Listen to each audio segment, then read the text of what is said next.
I can't imagine that the morgue would have a bus stop to the airport, back and forth to downtown. I didn't see none of this activity on TPO planning. I didn't see it in the CPAC or in the SHADCO. And if you can't go out to the neighborhoods, why even go into the neighborhood at all? The citizens are our bosses, and they are the ones that we should be listening to. It's not a good idea to just force things on them. FEMA would love to know what you're doing. So would the agriculture communities throughout the entire region. Regional planning would always want to know what you're doing, why. That way they will have some type of long-range logistical planning for everything that comes up. If you can't do it right, why do it in the beginning? For us as citizens, if we could have known, we would have responded. This is ordinance 2023-331. This is for property with an address of 4368 Davis Street North at Gulf Air, right near Interstate 95, just north of downtown. Are there any laws or waivers or anything necessary for medical buildings of this nature by a school? No, sir.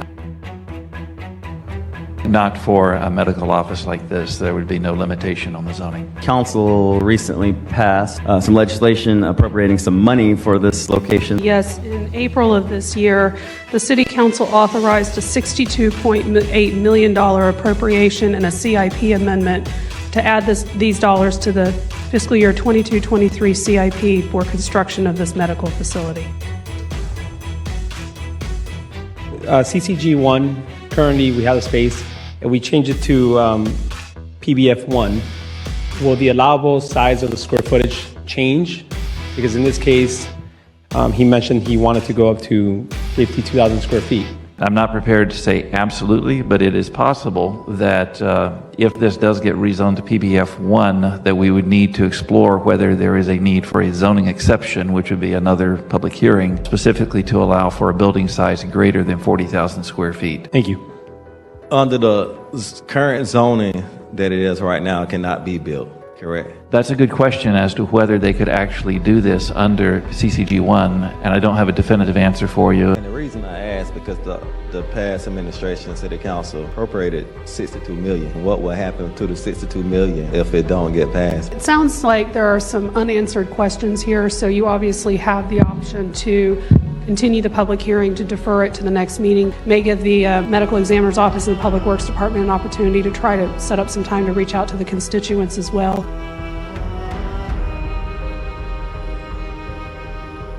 You just said that we don't know whether we can build this facility based on the way things are zoned right now. Why are we here? It's somewhat rhetorical, but I don't want to call it a waste of time, but it seems that's what it is. It makes no sense to me for us to say this zoning needs to be changed when we don't know whether we can use it to build or not. There were some speakers at the Planning Commission meeting expressing some concerns about a couple of things. We do have a proposed liquor store that's starting to come online next door that's generated some interest in the neighborhood.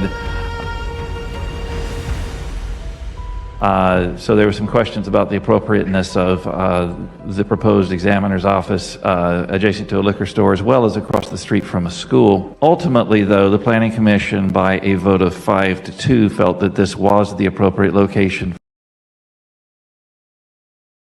We do have someone from the medical examiner's office here to answer any questions that you may have. I'm Tim Crutchfield, medical examiner's office operations manager. Have you met with the community in terms of the specifics and the details of this medical examiner building? Through the chair, no.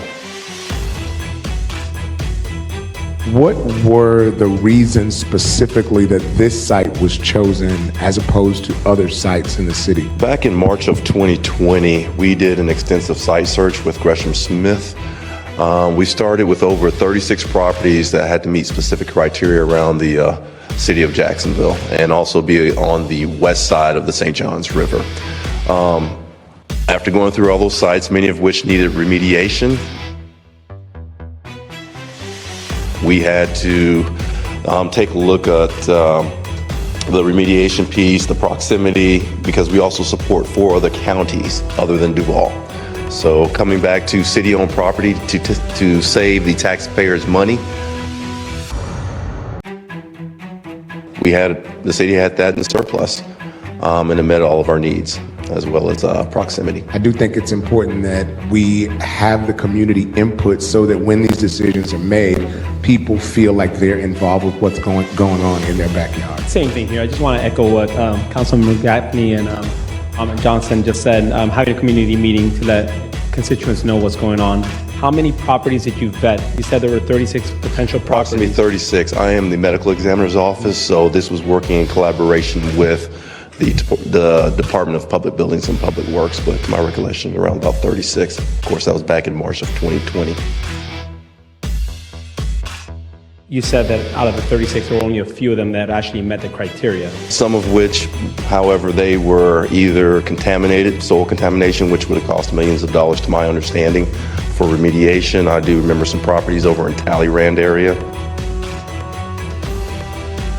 I understand that people call this a morgue. This is a forensic medical center. The medical examiner's office is sanctioned by Florida Statute 406 to conduct death investigations. However, it is a part of the medical community. Most of our staff, specifically our forensic pathologists, are medical doctors or doctors of osteopathic medicine who specialize in forensic pathology.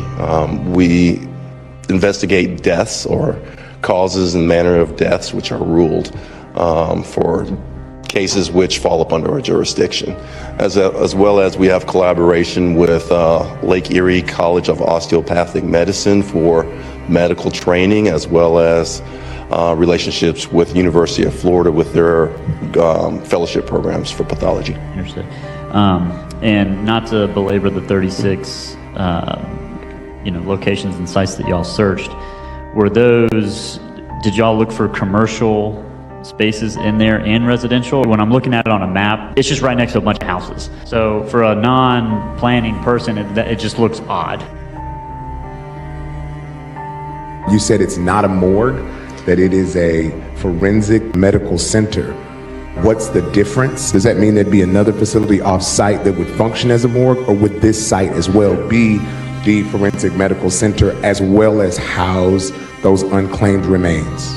Like the funeral home, just a few hundred feet down the street, there is storage for decedents until the funeral homes come pick them up. So it would function as, again through the chair, it would function as a morgue-esque or quasi-morgue facility, a place to hold those deceased until they're claimed, yes? In that context, I would agree with you, just like the funeral home down the street.